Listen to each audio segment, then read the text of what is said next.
First of all, the last question was, what's the difference between these two lines here? Will they have different answers? Will they have the same answer? Because you're only excluding two specific values, which again have a probability of 0. That's exactly right, yeah. Here, you're including 2.95, which is a specific value, but it has a probability of 0, according to this anyway. And here, whether we include or don't include 3.05, doesn't matter. So those two lines there would have exactly the same answers, okay, if you're doing continuous data. So those two lines there are equivalent.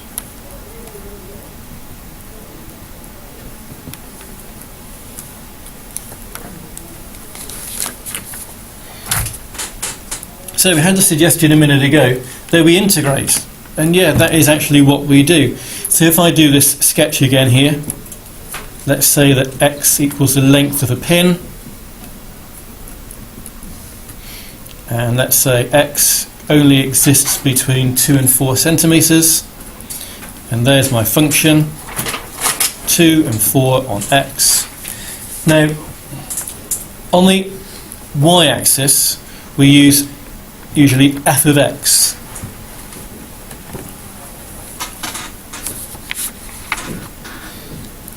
F of x would be the probability density.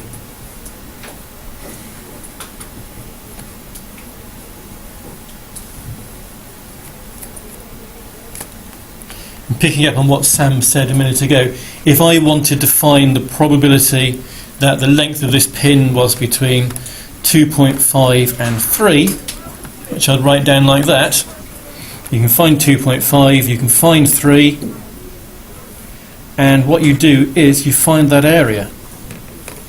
So you are integrating between those limits, whatever your function is, with respect to x. What would the equivalent have been with discrete distributions? Where we're integrating here with continuous distributions, what would the equivalent have been with discrete distributions? What's the discrete version of integrating? Just the sum of the probability. Yeah, just summing, just adding up. Yeah, that's right. Okay. So if you want one of Mr. White's famous red box rules, okay, there we go. To find the probability, it lies between two values. You integrate your function between those two values.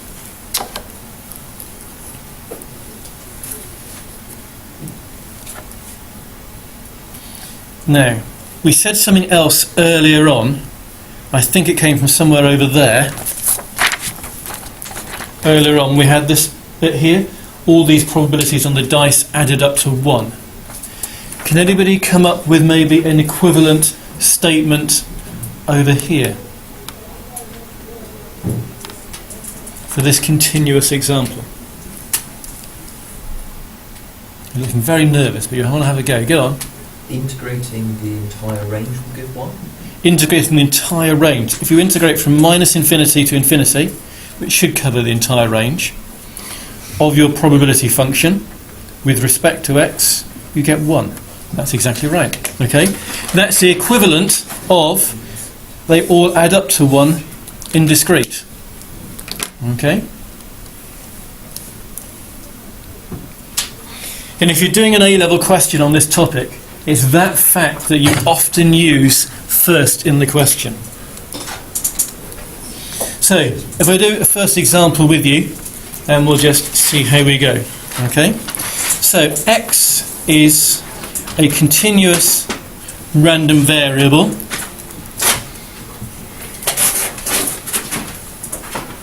this is the last time I'm writing these three words down here as well, with a probability density function.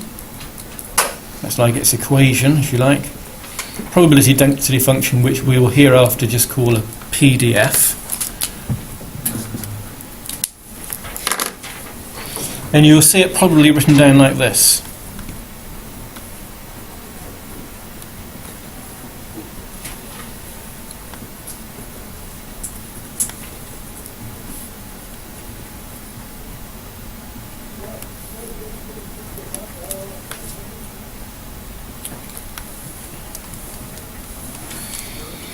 So you've got your function, you've got what it is, and you've got the limits it is that. It's that between minus 2 and 2, and it basically has no value elsewhere, so it doesn't exist outside that range. What do you think the first part of this question might be? And if we can have someone who hasn't spoken up so far, that would be really good. What do you think the first part of the question may be? Find K. Find K. That's exactly right, yeah. Part A of the question typically would be find K. Okay. So, Chris, what you need is on the board. What do you think I would do then to find K? You integrate between -2 and Because those are my limits. Yeah. What am I integrating? 2. Your function K for Yeah. and that equals 1. Yeah. Don't forget to put the dx there. And yeah, that equals 1. That's right, okay? So, testing your integration skills. What can we do to make that easier right away? Expand. I wouldn't expand, to be honest. What might make it easier to deal with?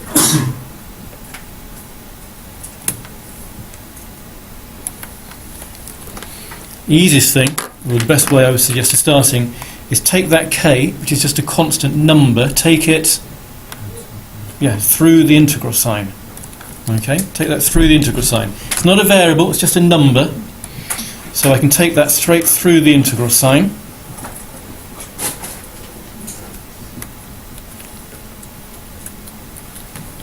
Now, where could I put that k next, maybe? Where could I move it to next?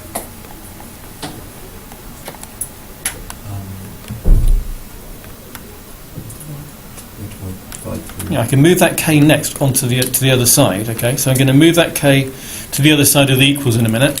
Okay, so that k will appear over here as a dividing k. So that's where that has ended up. And then I need to do this integration. So Hannah, can you integrate 4 minus x squared for me, please? 4k. Not 4k, because we're integrating with respect to x. Yep. Minus k. The k's out here, the k's over here now. K's vanished for a minute. Don't worry about the k. Can you integrate x squared? A third x. Yep, that's right. Okay. So they've done the integration, 4x minus x cubed over 3. I'm doing it between the limits of 2 and minus 2.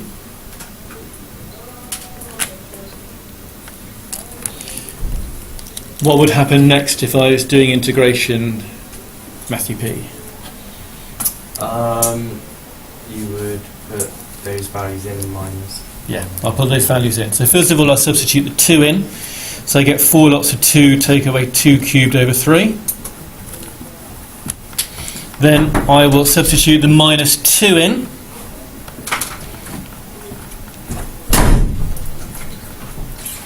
Okay, and if you can work that out, you will find out what 1 over k is, and then you should be able to find out what k is. So I'm just going to pause the video there.